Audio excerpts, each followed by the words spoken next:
All right, in the meantime, Megan, that costly federal bailout comes with a huge price tag, $700 billion on the table now, and right before a general election.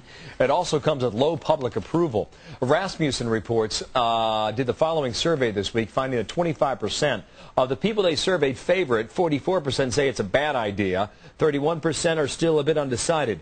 In spite of those numbers, the majority of Americans surveyed still think that legislation will pass. South Carolina Senator Jim DeMint thinks the rescue idea is just a bad one. Senator, good morning to you. Good morning, I know you're opposed to it. What does the government do in this case then?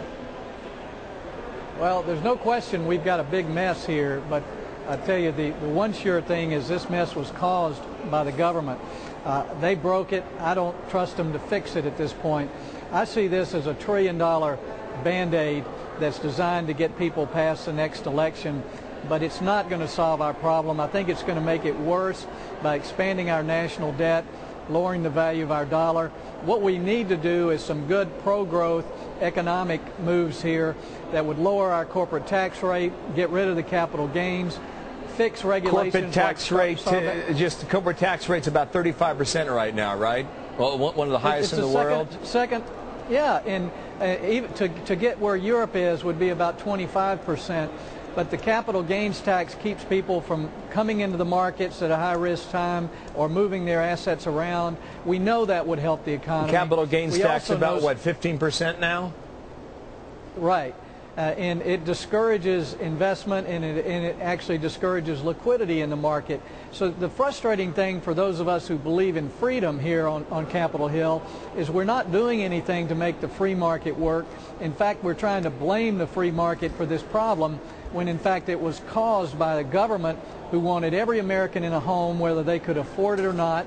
We created easy credit, government guaranteed loans, and now the chickens have come home to roost, and we've got a real problem. The solution to the problem Senator, you might be, let me just get from a different side here. You might be spot on with everything you're saying there, okay? But what is the danger in not acting? What is the danger in not pushing this forward? And I know you mentioned the election, 41 days away, but it seems to me that the following debate is happening at kitchen tables all across the country, and that is we should not be responsible for saving Wall Street. The taxpayers are saying that, and that's a debate you can clearly understand. That's part of your argument today. However, if the economy is not solidified, all the jobs out there, after this election comes and goes, there's a question as to whether or not they will be there, and therein lies the rub. In the end, does Congress make a move on this, knowing that their own fate lies 41 days away? Well, it looks like they will unless the anger of the American people prevails here. We have no guarantees that we spend this $700 billion that we're going to solve the problem. There are a lot of indications we'll make it worse. Even though it may be for a couple of months or so, the markets will behave like things are going to be okay. I don't think we can get out of this without some pain, without some downturn in our economy. But we need to look past this next election. We need to look long term, and we need to fix our whole free enterprise system and get the burden of government off of it so that we can let freedom work in America. This is a move towards socialism, and once the government gets deep into our financial and credit industries, they're never going to get out of it. And we'll essentially give up a free enterprise economy and become more like a socialized Europe. And I'm just not ready to give up on freedom at this point. Senator, thank you for your time. Jim DeMint, a Republican from South Carolina. Thank you, sir. We'll watch it from here. Thank you.